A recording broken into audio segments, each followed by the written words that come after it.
Hiya. Good evening. It's the John Gaunt podcast. Here's the stark warning to Starmer and to all politicians. Starmer, get a grip.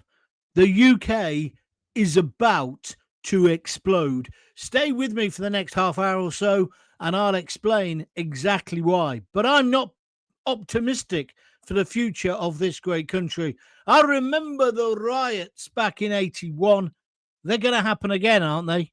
I'm pretty sure of it.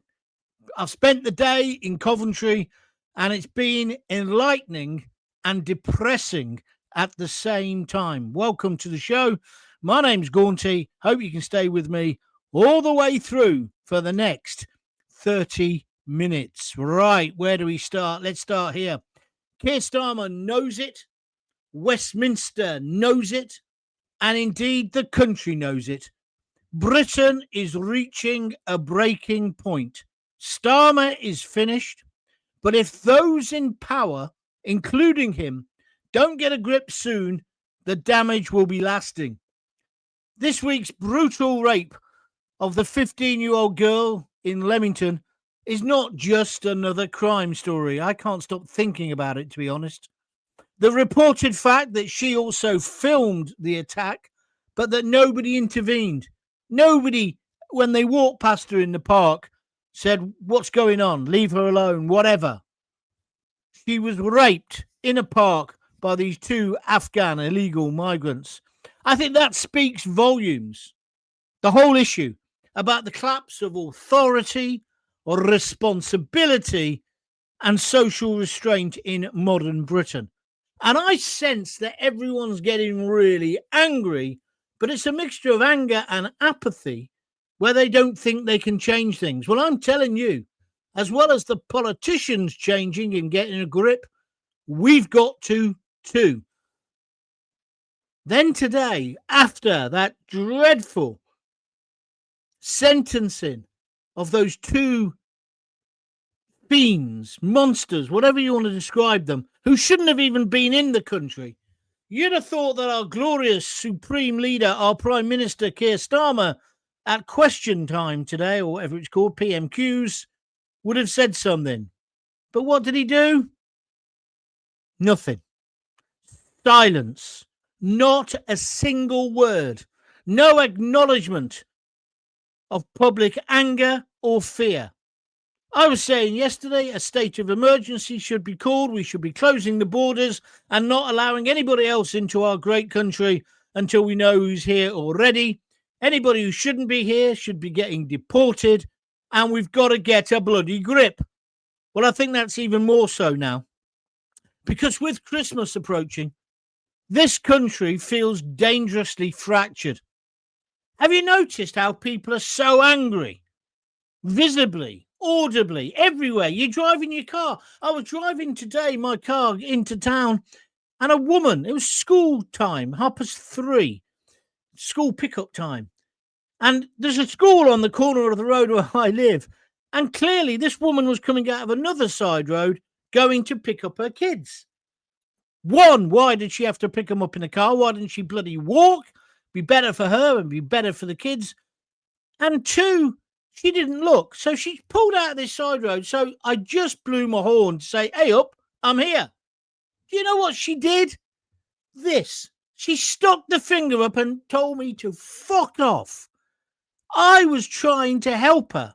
Her reaction was anger. Maybe she was in a rush. Maybe she had something else to do with the kids. I don't know. How about leaving the house a little bit earlier, darling? But what I do know is she was wound up. And what I also know is she wound me up. I don't want to be wound up by something like this. But I think we are all living on a sort of tinderbox atmosphere at the moment. It's no longer background noise. I think there's a national mood. But I think our politicians and politics, the establishment, is refusing to face this. I spent a few hours this morning in Coventry city centre. What a shithole that has now become. It's my hometown. I was born and bred here. Well, most of my childhood was in Coventry. I came back here. I've run businesses in the city. Many years I've not lived in Coventry, but always come back because all my relatives are here. If I could get out now, I would. This is the city that I was so proud of. Two-tone, the whole idea of black and white uniting, the rest of it. They wrote Ghost Town in 81. It was about the riots. I remember what it was like then. Yes? But that was a bleak metaphor. But now it's a lived reality. Walking through Coventry today, it was a depressing shithole. And Coventry City Council, anytime you want to discuss that, I'm free. Because I'm telling you now, they're redeveloping our city centre, like they're probably doing it with yours as well. But they've forgotten something. The people. The actual people. You can't. I went to the market. Lisa was after some material. I went in the market. Most of it was closed down. That's when you could get in there via the building site. I used to love Coventry Market. All the different kinds of stores, all the different nationalities there. It just felt depressing. Most of the shops are closed down or boarded up. All the shops are being closed down. Remember? There's no real clubs. There's no real restaurants. It's all chain restaurants. And if I see the bloody word halal once more, halal menu, halal food, are we still in Britain? I don't mind if people want to eat halal. I don't mind if they want to eat kosher. But it's as if it's a takeover. And then as you walk through the precinct, how many fucking burqas did I see? How many burqas? Okay, maybe they're students. I don't know. Why come to this wonderful town, the town that gave us some of the best motor cars in the world, that's got top universities? Why come if you're going to bring that cultural baggage with you? Which, by the way, has nothing to do with your religion. And then, as I say, all the places to eat. It's noodles this, noodles that, halal the other. I love foreign food.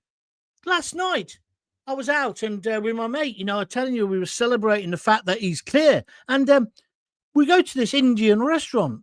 Brilliant. I won't say its name, so I don't want to embarrass them. But we watched the football, the first half. And whilst we got there about 6 o'clock, 10 past 6, that's why I didn't do the show. And we're sitting there, and I lost count of the amount of people come in who were wearing all black with balaclavas on. No, they weren't there to rob the place. They were there for Deliveroo or Just Eat. They were picking up curries. I turned around to my mate Dave and said, how can all these, because they're obviously having it for their tea, how can all these people afford a takeaway on a Tuesday bloody night in Coventry? I said a similar thing to Lisa, my wife, today, because I went into the city centre and they're on their bikes all over the place. I saw a woman turn up in a car. She jumps out of the car, goes into this, this was a noodle place, picks whatever it up she's ordered. She's already paid, obviously, and she comes back out again. How is this sustainable? Like that lady who was taking her kids to school in the car. How's it sustainable? Because she's probably not cooking. I bought mince today, and I bought some peppers, and I bought some onions, and I've cooked a lovely chili for tonight. Lisa turned around to me and said, people don't cook anymore, you idiot. People just have a takeout, I think she called it, not a takeaway, or they have it delivered. Why? It's only sustainable at the moment because all these people are working illegally. Well, that won't carry on forever. There's got to be a clampdown. And then the most worrying thing was walking through my hometown of Coventry. Wasn't the fact that the place is such a shithole, was about the fact it didn't feel like home. It didn't feel like Coventry. And this isn't a rant about mass immigration, although there's too much of it. And there's clearly hordes of illegals living in Coventry. Coventry, the city of reconciliation after the war. That's what we're proud of. But not this. This is just like a free-for-all. But we, the population who were already here before, the Irish, the blacks, the whatever you want to call us, all of us who made up the two-tone revolution, We've fallen for this trap. Yeah, let's have a takeout. Yeah, let's do this. Let's have a city centre that's worse than it was in 1979. And then there's all these I don't know if you've been to Coventry. They've built all these high rises, not for the people of Coventry, for students. And I was sitting in a place called Spon Street watching the students come out to go to college. They're all foreign students. You could tell the way they were dressed. There's an awful lot of, I would say Chinese, but I'm probably wrong to say that. I don't even know what I'm allowed to say. I just don't know how this is helping the city of Coventry or anywhere. And I want to know, is it like this where you live? Because it's like one great big fucking dustbin. Litter everywhere, filth everywhere. And the council, we're redeveloping the lower precinct, the city. Why? Why? What was wrong with it? Are you going to improve it? I don't think so. But there's this tension. There's this tension. Like I say, the woman flipping the bird to me in her car, the state of the roads, potholes everywhere. You'd be better off on the Somme. And then the anger. I suppose I'm expressing that tonight. Everybody, what did the special say? People getting angry. Yeah, Neville sang. It's correct. There's too many people getting angry. There's no culture left. Everything is that and everything is wrong, is what I'm trying to say. We know the price of everything and the value of absolutely nothing. It's a country coming, well, certainly Coventry is, it's a country coming apart at the seams. The city of culture sums this up. I wasn't living in Coventry at the moment, but they made this promotional film for it. And my mate said, have a look at it, John, on the internet. And I had a look at it. It said nothing about Coventry. Not the Coventry I knew. I mean, there's some great Bhangra drumming and dancing and all of that. Fair enough. But where was the Godiva story? Where was the car industry? Where was the sweat and the labour of people who came from places like Ireland, Poland, the Eastern Bloc, and rebuilt this city? Where was that? Wasn't in it. No, it's all about diversity. And we know what diversity they mean. And then, just up the road in Leamington, I'm sorry, I've lost it a bit. Just up the road in Leamington, that girl gets viciously raped by two monsters. Illegals, shouldn't even be in the country. And Starmer says sweet F.A. about it today. Sweet F.A.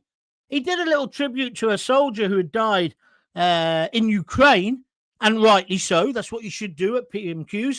But why didn't he say, I just want to make a statement about Leamington? Why not? And why didn't people intervene? Well, I tell you why. Because people don't get involved anymore. We're losing our soul. We've lost our sense of community. Something has shifted in this country, and I reckon everyone watching this tonight knows it. And that anger, if you're feeling it like me, it isn't imagined. It isn't manufactured. And I'm sure it's not confined just to the two-tone city. It's out there on the streets. It's on the roads. It's in ordinary conversations. And it's being completely ignored by the people who claim to govern us, headed by Starmer, but it's all of the political class. That horrific crime in Leamington didn't come out of nowhere. It landed in a country already stretched, already tense. It wasn't the first sexual assault or rape by people who shouldn't even be in our country. We don't have to import sex fiends. We've got enough of our own, and we don't deal with them strongly enough either. I think most people have lost faith with anyone who's in control. Because when you say, Starmer this, Starmer that, people go, yeah, but the others are just as bad. The best defence every politician's got at the moment, every Labour politician say, well, what about Labour? What about the Conservatives? I had people last night sending me tweets saying, on today on YouTube, you conveniently forget Boris Johnson or Mrs. Thatcher. None of those things do I do. I often talk about what Thatcher did right, what she did wrong, what Boris did wrong. I condemn people like Rishi Sunak and the way he fucked up the country, and Liz Truss.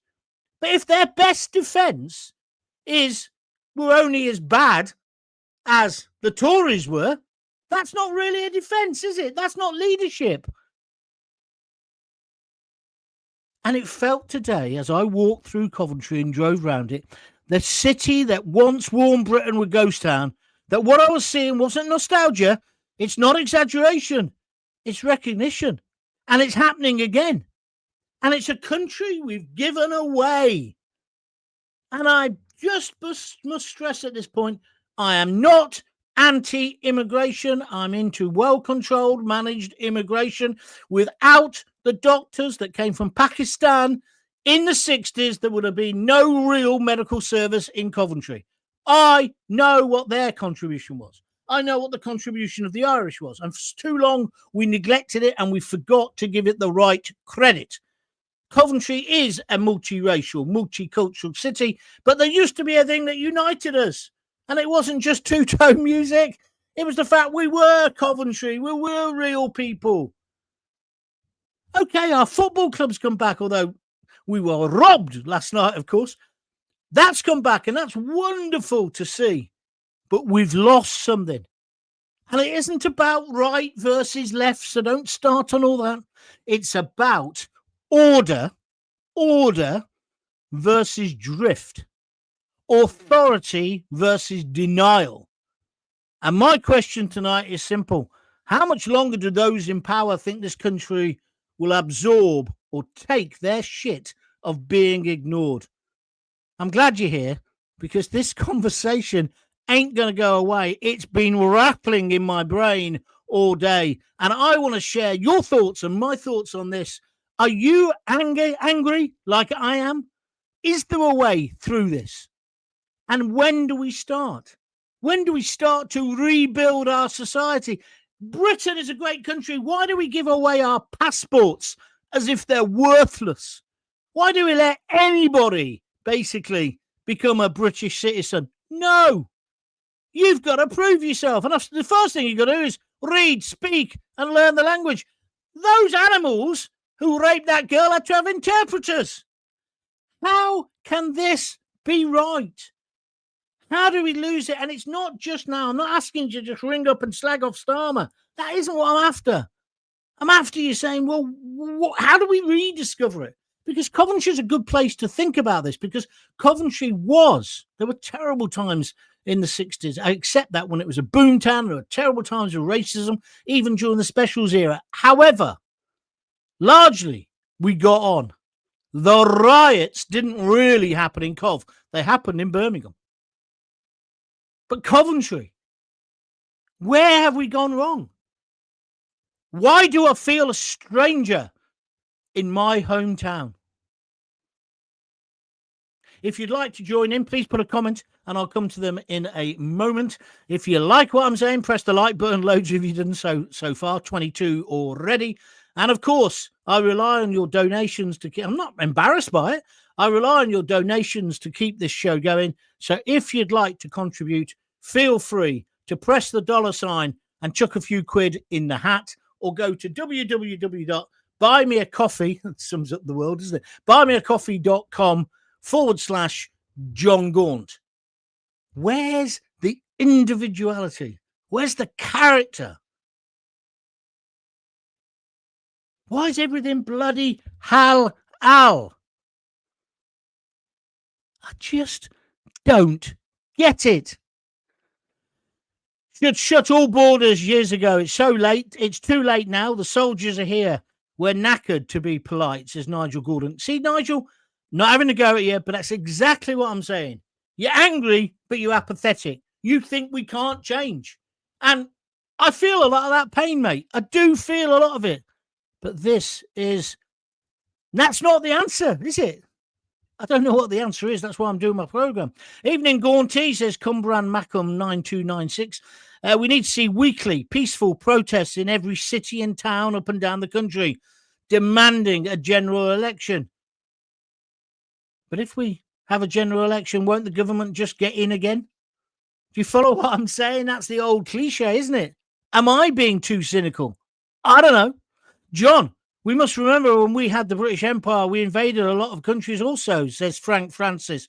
Frank, go and put your horsehair shirt on, mate, if you're feeling that guilty. Listen, when we had the Empire, many of those countries were in a better, stronger position than they are. Have you been to the Empire? Have you been to India? I'm not saying it was all great. I'm not saying it was all beautiful. Of course it wasn't, and it should be taught in its totality. But Frank, don't start saying this is to do with the Empire, because if it was, why didn't it happen before? Why did we not, when we had well-controlled managed immigration, there was assimilation eventually? I'm not saying straight away. And there was terrible racism when people first came to this country. And I abhor that, and I'm against it. But don't make out this is to do with the frigging Empire. We did many, many great things in the world. You've been taught by too many lefty progressive teachers. Nigel, people need to open their eyes, see what the hell is happening. And Trump is wrong.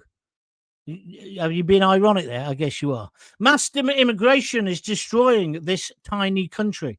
I agree. Mass uncontrolled immigration is making it even worse. You are right. We had well-controlled immigration in the 60s and 70s. Yes, there was trouble. Yes, there were riots. Yes, there was violence. Yes, there was racism. But somehow we got through that and we built this city. That's what I'm talking about, Coventry. We built it. Every one of us, whether it was my dad coming from Hull, somebody coming from Pakistan, somebody coming from India, somebody coming from the West Indies. But this lot who are coming now, the illegals, are they actually contributing? Are we not allowed to say, no, they're not? Because I don't think they are. I don't think the boys on the Uber bikes, good luck to them trying to earn a few bob, but do you think that's going back into the economy? Do you understand what I'm trying to say here? David KT, I was born in Goulston Hospital in Coventry, christened at St. James's on Tile Hill Lane. My granddad was a fireman at the Standard Works on the night of the Blitz. It breaks my heart. I'll never go back to Coventry again. That's kind of what I'm talking about. There's a no to digital ID protest on Saturdays, is like ale, is there? Big deal. It's hardly number one problem. They're not going to get that through anyway. The problem at the moment is we've sold our country. We haven't even sold it. We've given it away. Agree? Disagree? Let me know. An army is being houses, feed and clothing provided, plus mobile phones. Just waiting for the signal to go. Frank, I don't understand what that means. Could you try and write it in English? Fraser Ford says, cooking at home is cheaper. It's not only cheaper, it's also better for you, Fraser. Correct. But listen, I'm in that Indian last night, right? Watching the football. And there must have been at least 100 people came in collecting to deliver for Deliveroo or Uber on a Tuesday night. What is going? And I was in at 6, so it was early doors. We were out because we were celebrating, like I told you.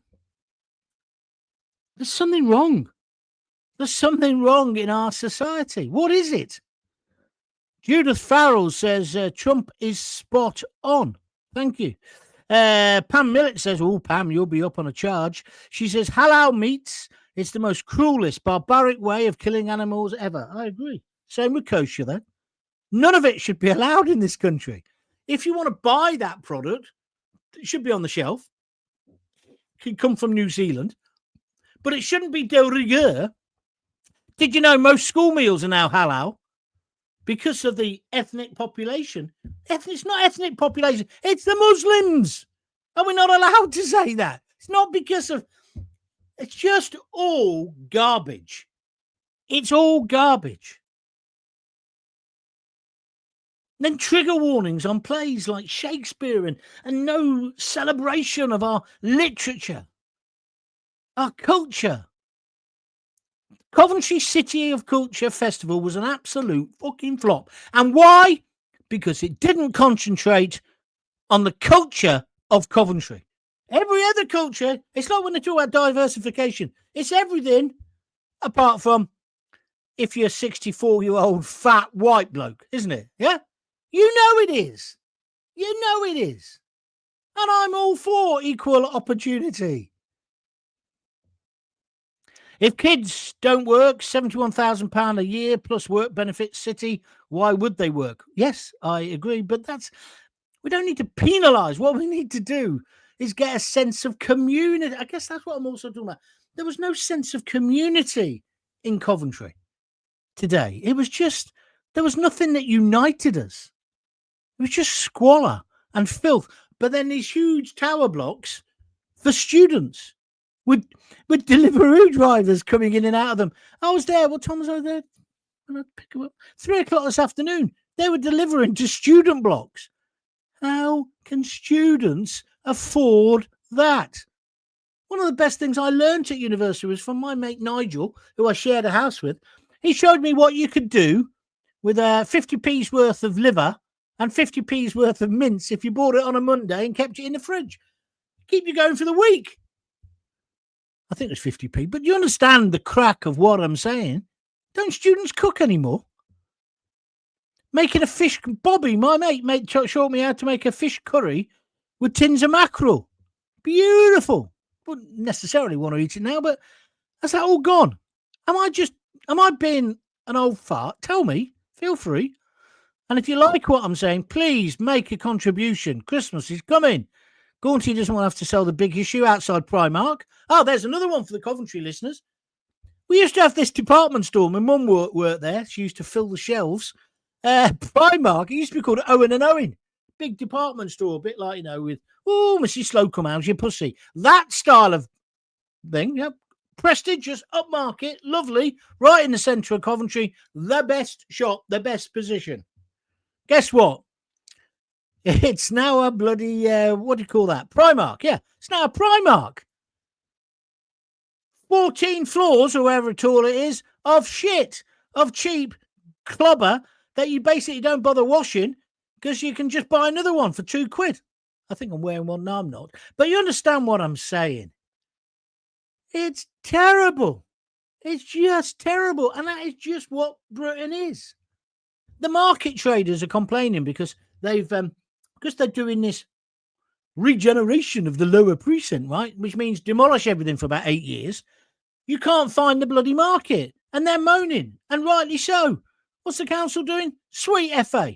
So a load of these markets, and we used to have a beautiful fish market, veggies. And I tell you something, because of the influx of people from the Asian subcontinent and indeed the West Indies, you could get any kind of fruit and veg in there.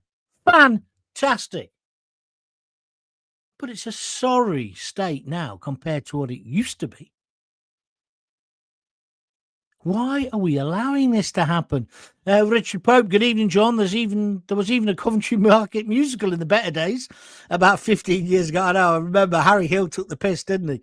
Considering Coventry won City of Culture, there's not much to show for it. No, there isn't. You're right. It was a complete and utter flop. Do you know why?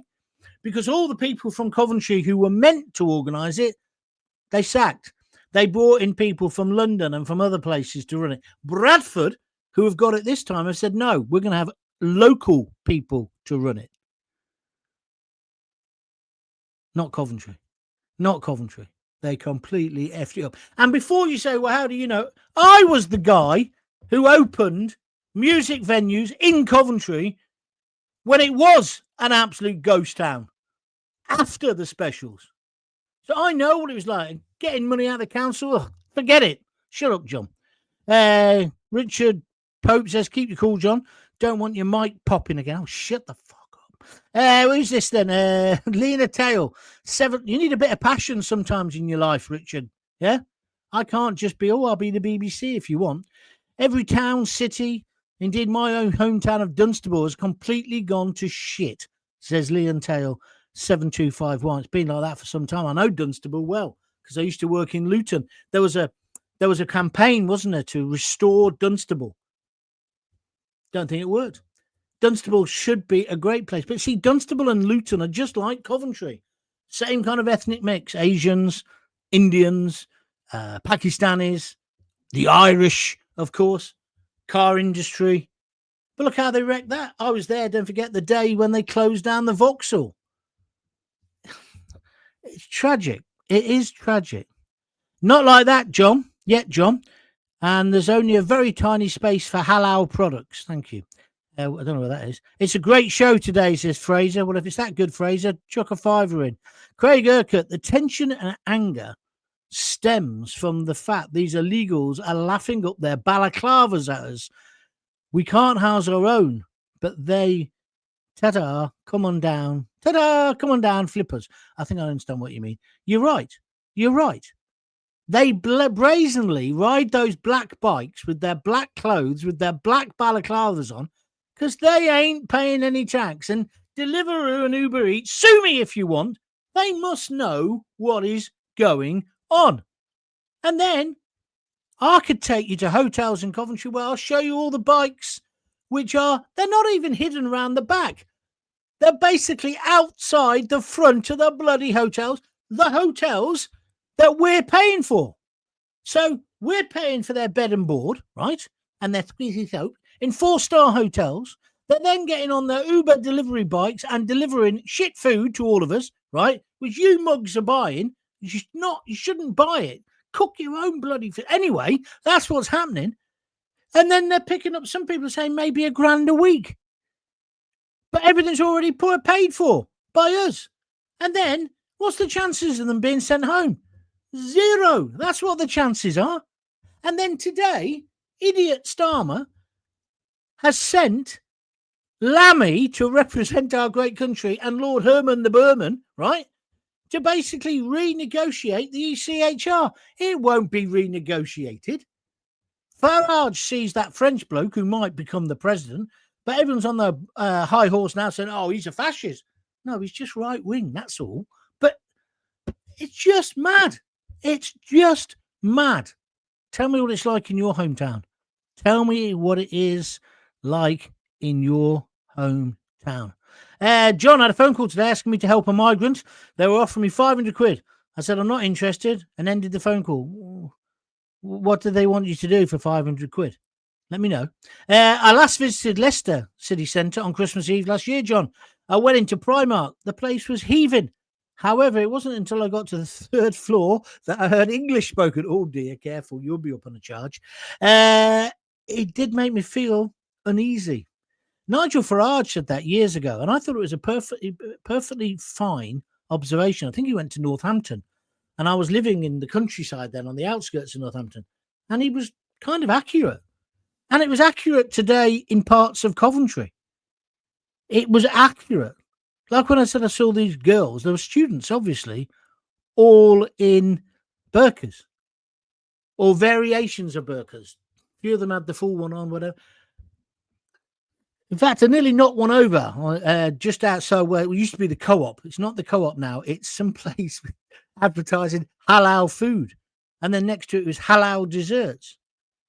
It's hello, darling. Hello, Coventry. It's just, I'm not saying there isn't a place for it. I'm just saying, what on earth is going on? Ruth Kapocki, how the hell has this happened? I think I do know. A succession of holier-than-thou woke warriors, cultural Marxists in councils. They've taken over everything. This is what the cultural Marxists do. There's no revolution anymore. There's no storm in the Winter Palace. They just take over the police. They have a thing called common purpose. If you don't go on the common purpose course, you can't progress in the police. You can't progress in the council. You can't become a top officer. Huh? You can't. That's what happens. And so we've got this class who have all been effectively brainwashed into this one way of thinking. They say it's diversity. It isn't. It's not diversity of thought. Because if you dare to have diversity of thought, you get cancelled. That's what happened. I'm almost going crazy here. So, as that picture behind you says it all, politicians are not human. Thank you very much indeed, Mark Cavill. I love that picture of Starmer. I think it's been altered by someone, not by me, but who cares? Anger wells up inside my stomach every time I read or hear about everything that's gone wrong in my country today. Thank you very much indeed. Who's this one? Hold on. I've been pissed off since they got into government. They're a shower of SH1T, says Melanie.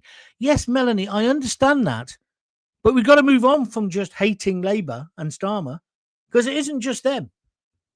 It isn't. Although I must say today, I thought Kemi Badenoch, the way she took the mickey out of Starmer, if you've not seen it yet on Prime Minister Question, she was brilliant. She was brilliant. But in the end, that's all pantomime. They don't understand the life we're living.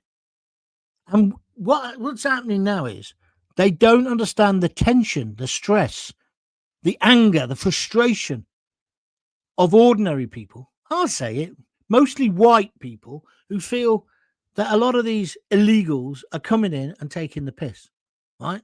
And they're thinking, well, why should I work? Why should I do that? And if you don't recognize that and work to educate and help that, and if you don't start doing mass deportations of people who shouldn't be here, people think you don't care, Starmer. That's the thing. People think I've worked all my life. I've worked all my life. My kids have worked my life. Did my apprenticeship. Got all my stuff. Bought myself a nice house. Sent my kids to school. This doesn't matter whether they're white, black, blue, or whatever. But hold on. Here's a guy on an Uber bike. How much is he picking up a week? That's what's going on. And that's not racism. That's people saying that's not fair. And what is going on is classism. Because Starmer won't even call people, working people, the working class. Because although his dad was a toolmaker, owned a fucking factory, he doesn't like the working class. He hates us. And so do the rest of Labour. They absolutely despise us. They do. And so it's classism. They allow us to live in all this. Because I don't think Starmer's living next door to 3 Uber drivers, do you? In a home of multi-occupation. The homes of multiple occupation are the next big battleground. Because they won't be where they live. And none of what I'm saying is against the individual immigrant. Anybody who wants to come here to better themselves, I understand why, but I'm sorry, join the queue. And it starts in Ethiopia or Eritrea or wherever you come from. It doesn't start in bloody France. One of those Afghans who sexually assaulted that girl, raped her, the 15-year-old who hasn't even done a GCSEs, he had tried to get into our country 3 times, didn't get in. 4th time he did get in. But before that, there's pictures today in all the newspapers, if you don't believe me, have a look, of him living in Belgium and France and somewhere else. And he's there with his false Yves Saint Laurent handbag. You know those bags. Why do men do that as well? It's like a handbag, right? He's there. The pictures of him are in the paper today. And then you see ordinary people who did their apprenticeships, people who worked on the tracks at Masses or the Stand. I'm talking about Coventry, that's my home experience. They just think this ain't fair. And you know what? It isn't. I agree. Coventry has changed as Jenny Ann Selby is turned into a dumping ground. Oh, yeah. At one point, the council were really proud that they were taking in more than anybody else. I see now they've been objecting to it. You can't just keep taking people. Yes, you take genuine refugees. See, I keep reading that these are all refugees. No, they're not. Those 2 aren't refugees. They're asylum seekers only because they know that's what they do. As soon as the flip-flop hits the sand, claim a asylum. So I'm being persecuted. That is no good to the genuine person who is being persecuted, is it? That's what we get when they elected a human rights lawyer as a prime minister. Yeah, but he's only the latest, isn't he, then? I remember Boris saying things will get better, but they haven't got better. In fact, he's slowly gone from bad to worse. Governments care too much for their own jobs. They don't give a fuck about you and me or any other person. Thank you, Den. You're not going to get an argument. You're not going to get an argument. If the empire was so bad, why did people from the empire come to live here? Says Mark Cavill, 1892. I've told this story before, Mark, but it's true. When I went to, I don't know if it was in Mumbai or Delhi. When I say Mumbai, of course, I mean Bombay. When I was there, I was in the taxi, I think coming from the airport with Lisa. Oh no, we went on a road trip, and then the bloke's pointing out all the things, and I said, "Oh, who built that? Who built that?" He said, "Oh, that was the British. That was the British when they were." And I was kind of embarrassed. I thought he was going to say, "You thieving bastards!" when you came to our great nation, and you did, and it was like, no, they're quite proud, and that's why I think people, when they came, I certainly know that in the West Indies. In Barbados, for example, the first time I ever went there was years ago, years and years and years ago, when I wrote telly. I, true working class fashion, pissed the money up the wall, and we went to the Caribbean for a month. Me and Lisa, we only just got together, and anyway, we're in Barbados, and they've got a place called Trafalgar Square. I think they're more British than we are. So imagine what it felt like when they go, "Oh yeah, we'll get on that Windrush. We'll go and live in England and help rebuild the National Health Service and the rest of it." Yeah, or create the National Health Service. Then they got here and everyone was racist to them. No blacks, no Irish, no dogs. Terrible. Absolutely terrible. But don't have this view that somehow everybody in the empire hated us, because it's not true. It's not true. I've just been watching that great program called Empire by David, I can't say his surname, that one, who's sometimes a right twat, but it's a great program, even if you don't agree with it all. Talking about slavery, talking about people, how the world was shaped. It's fascinating. But see, the problem is we've been taught at school, haven't we? Huh? I always remember that. I sent my daughter to a school in Coventry, Bablick, and we went to the private school because I had the money. I don't know whether it was worth the money in the end, but anyway, let me tell you. So we're there at the open nights, history. She'd done really well, and history, she says, "Oh yeah, she's doing really well," and da da da da. And we got on to talk about Israel and Palestine, and she said something, I can't remember what it was, but it was pure propaganda. And I said, "Are you sure about that?" I took the other view. She didn't like it. She didn't like it because this is what teachers do. Most of them aren't very bright. You know this, don't you? And they get into teacher training college, right? The kids who were bright where I went to school all went to universities and ended up having to sell coffees. But the people who went into teaching, most of them were one-dimensional. Just absolutely one-dimensional. So whatever they were taught, they've said it. And so in all those polytechnics where they went to, now called universities, they became teachers. And that's how the cultural Marxism thing occurred. It's a bit simplistic, my explanation, but I think you get what I'm trying to say. Who's this? Joel Trevivia? I can't read what you're saying. There's a difference between invading and government surrendering visas. The people of this country have never voted for immigration. They all have to go. Windrush onwards. Don't be so fucking stupid. Well-controlled, managed immigration who we invited into the country is fine. Why do you want to be a racist like that? Why do you want to be like that? Fraser Ford. I hear lots of farms and other businesses all being closed, farms and other businesses all being closed because they have been overtaxed. Thank you for your comments. Let's go to Jackie Ward. No one's donating. You obviously think this is rubbish, even though hundreds and hundreds of you are watching tonight. Thanks. I live in a tiny village in Bedfordshire. Oh, yeah, Jackie. Last week, I had to go to Bedford to the dentist. Oh, don't get me started on Bedford. That should be the most beautiful city or town in the country. But what a dump that was last time I went. It was as if I'd got an EasyJet and gone to a foreign country. This is Jackie saying this, not me. I felt vulnerable walking down a side street. I was the only white person and the only female. Because of the government's policy of letting the illegals roam freely, I found myself suspecting every one of these males of being a potential rapist. That's sad, because they were probably law-abiding, decent people. But I just don't know who is, ... Jackie, I love that. I love what you've written there, because it's from the heart and it's absolute honesty. Yeah? I mean, Bedford had a massive Italian population, didn't they, of immigrants, and West Indians. But you're right, recently it's been flooded. Well, it goes all the way back to when they... when I was on BBC Luton, what was it called that? Yarlswood Detention Centre, when this all started. But the idea that if you bring in... See, I think you're right. You've hit something on there because the government's policy of letting the illegals roam freely, I think you're right. That fuels anger and frustration and the rest of it. if these people were locked up in secure places, not allowed to roam, you'd feel better. They wouldn't get tempted to do silly things, or some of them, because not all of them, because you're right, Jackie. Most of them will be perfectly normal people and, given a chance, want to assimilate into the country. Unfortunately, they've jumped the queue, which is why I say they've all got to go. Stelliards, chucks away.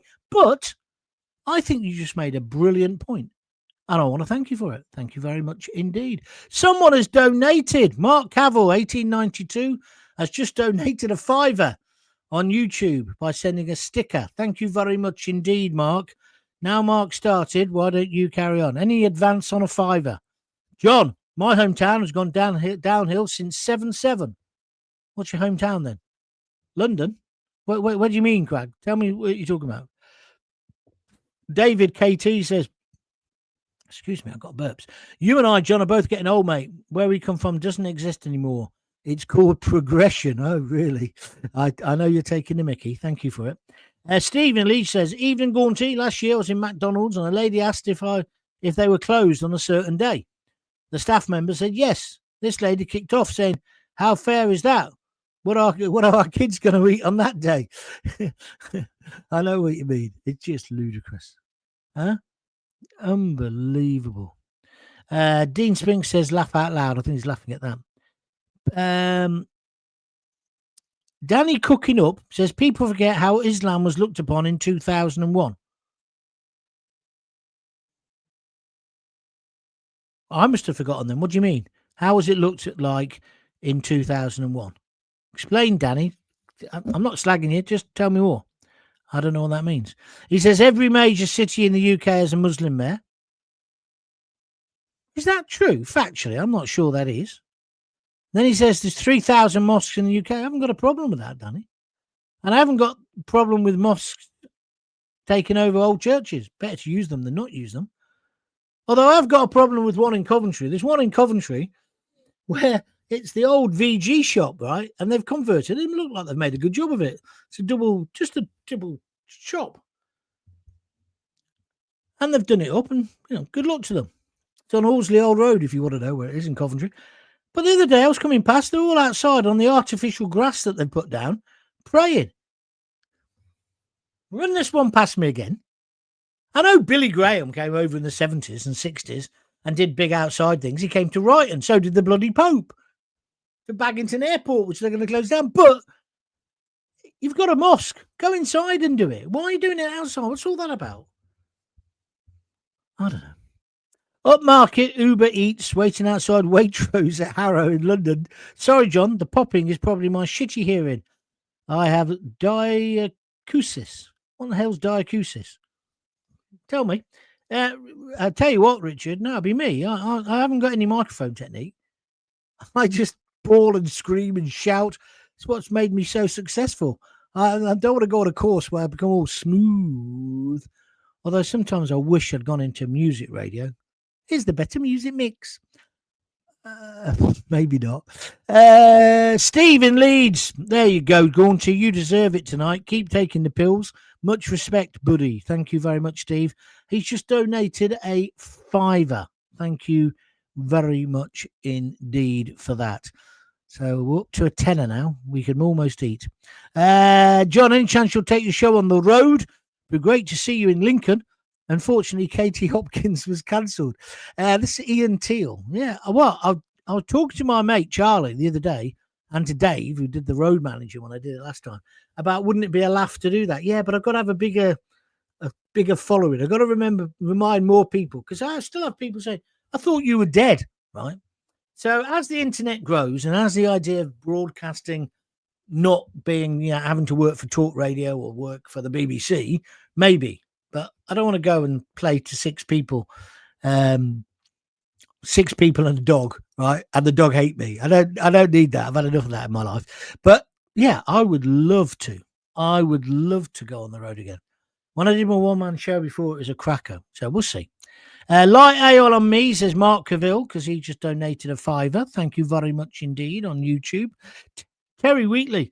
I can't wait and see Reeves as she starts a witch hunt into the people who leaked the budget info before she screwed the country. Can't wait for the outcome of that. Yes, you're being sarcastic. Oh, by the way, Terry, you said you'd sent me a coffee the other day. It never arrived. Maybe you want to check your comments. John, me and my family used to live in Leeds, next door to one of the 7-7 bombers. That's a claim to fame, isn't it? I once went to Gloucester to some seminar then, Craig, and I'm in the taxi, and I said to the bloke, the taxi driver, "Oh, come on, I'll show you the best places in Gloucester." And he took me to that Gloucester Docks place. You been there? That's pretty impressive. And then we went up the side street. I said, "Where are you now?" He said, "This is where Fred used to live." I said, "Fred? Fred who?" He said, "Fred West." I said, "What is this on the tourist trail?" I think they'd knocked the house down. Why would anyone want to go and see where Fred West lived, especially if they'd knocked it down? I don't know. Stephen Lee says, "Come to Leeds, Gaunty." Well, I'll tell you something now, Steve. One of the best nights we had on my tour, when we did the live tour, we played at, what's it called? The Variety Theatre, is it? It was where Good Old Days used to be on, right? It was brilliant. A proper old fancy Victorian musical. I think it only held about 120, 130, which is good news because it meant I sold out. And it was fantastic. And I tell you who was there that night, Chris Kamara.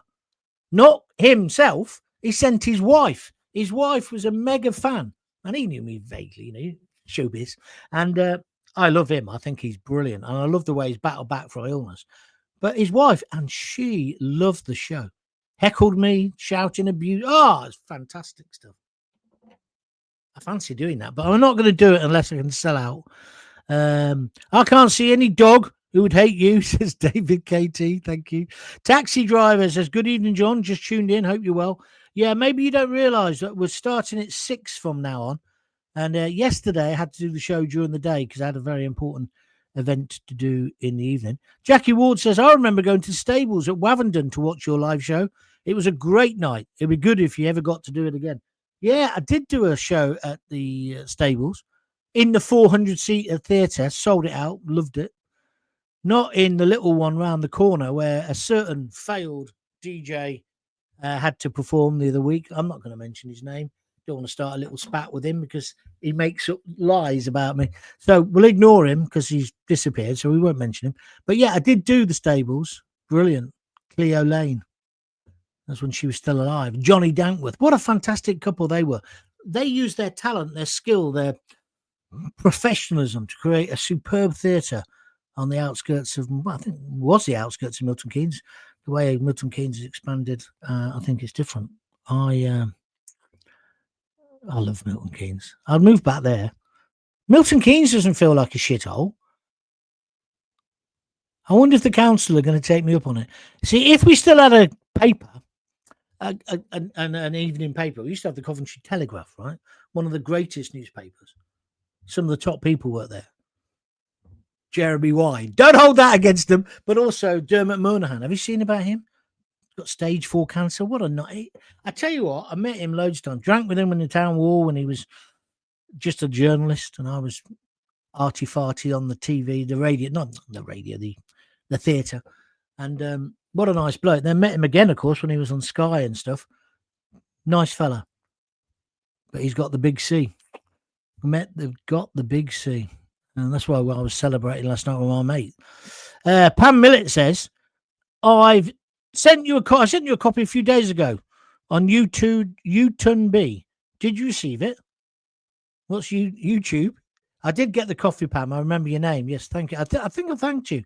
I normally send back, every time somebody sends me a beer or a contribution, I do normally write back and say thank you or put you on my roll of honour. If I forget that, please remind me and I will. But I remember sending you a message, Pam. Who we got now? Roger Slape. 20 quid is just chucked into the pot by donating a super sticker. He just clicked on the $ and he's donated 20 quid. Well, I know tonight's show's definitely worth a £5, maybe a £10, but 20 quid, Roger. You've been on the pop, but thanks very much indeed. Stephen Leeds says, I met you in Leeds when you were signing your book. It was the same week as you were taken off air. You're such a gentleman, John. Yeah, that's exactly why I don't want to do a tour again at the moment, because when I did that tour. The second tour, that's when I got the sack from. Well, I didn't get the sack. They kept me hanging on for weeks and weeks. I felt like Blondie. But yeah, like Mike Graham, they go through their kangaroo court, don't they, to decide whether they're going to sack you or not. What they're really doing is checking that you can't come back at them and sue them. But yeah, do you know what? I don't know if I've ever told you this. I didn't particularly like working at TalkSport. I liked the money, although I earned more money at BBC Local Radio.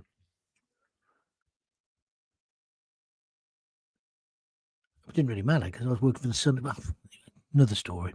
Maybe I'll tell it in the live show. Come to Barnsley, see if you can see the bottom of my pocket. We peel orange with one hand. Oh yeah, very good, very good. I went to the Panto in Bristol yesterday, Jack and the Beanstalk. It was brilliant, says taxi driver 2107 in between licking windows. Thank you, mate. I saw you at the Civic Hall in Bedworth. It's run by volunteers now, as the council wanted to close it and demolish it. That was a great night, wasn't it, Richard?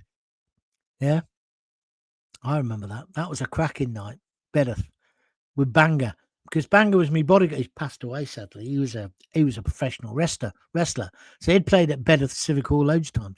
Yeah, we had a great night. It's great when you go to Bedworth, though, because no, I was going to do the naughty joke. Roger Slape says, love you, Gaunty. I think I saw you in the Arlington recently.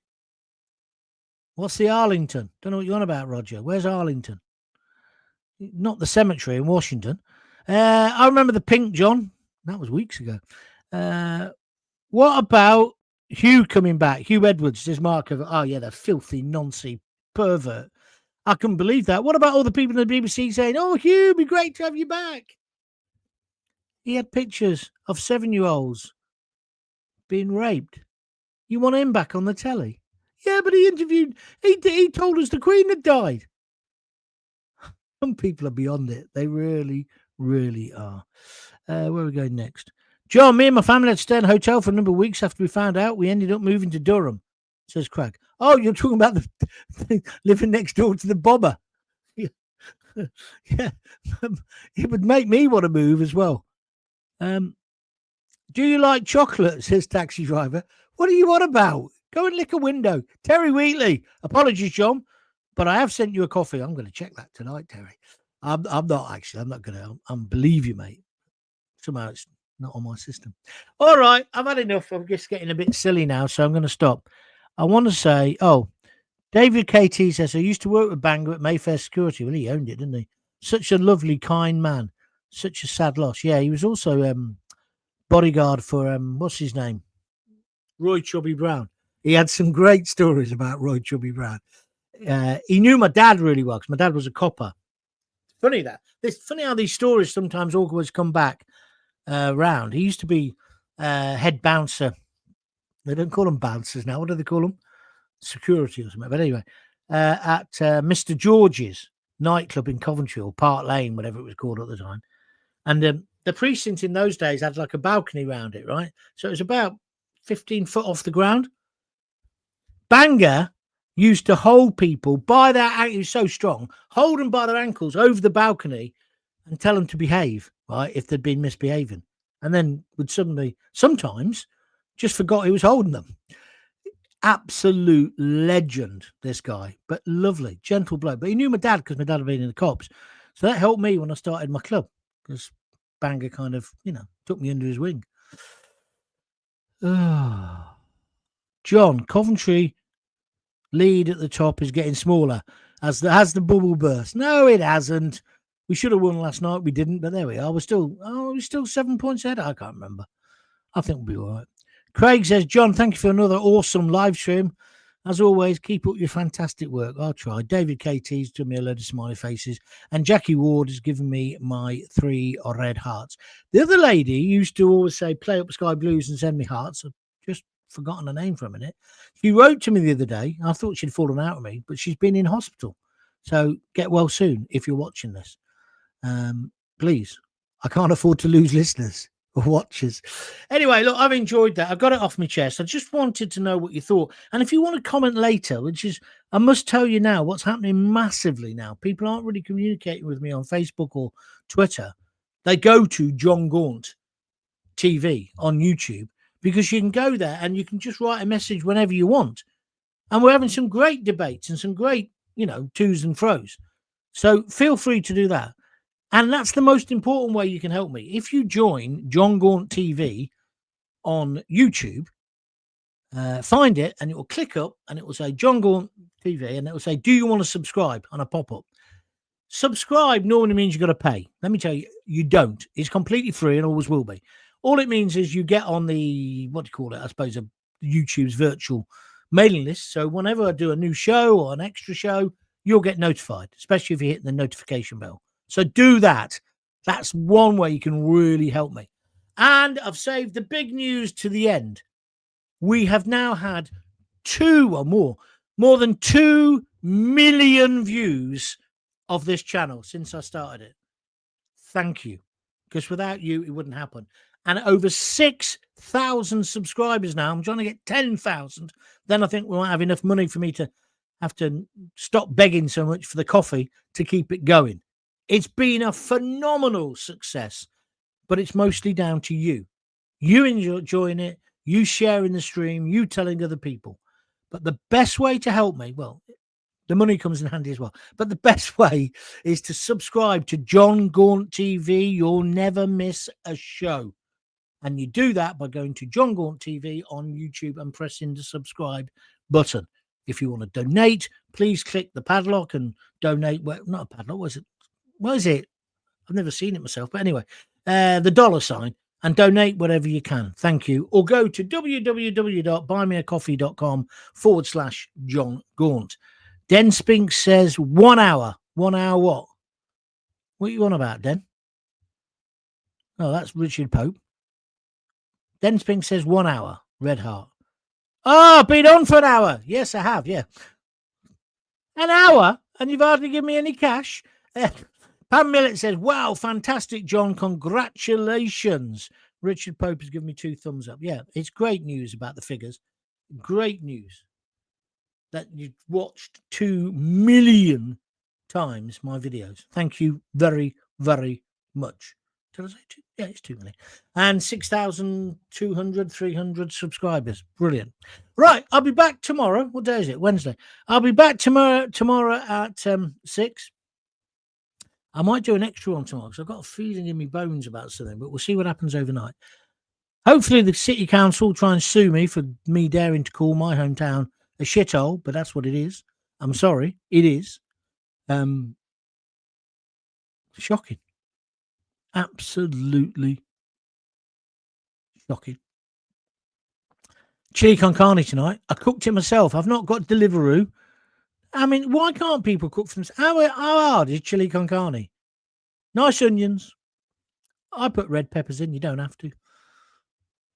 Best mince you can get from Barker's down Holyhead Road. That's where I go now. Get that in there. Bit of garlic. A lot of garlic, in fact. What else do I put in? Chili. Of course. Tomatoes. Tomato puree. Kidney beans. Let it cook forever. Enjoy. That's what I'm going to have now. Right.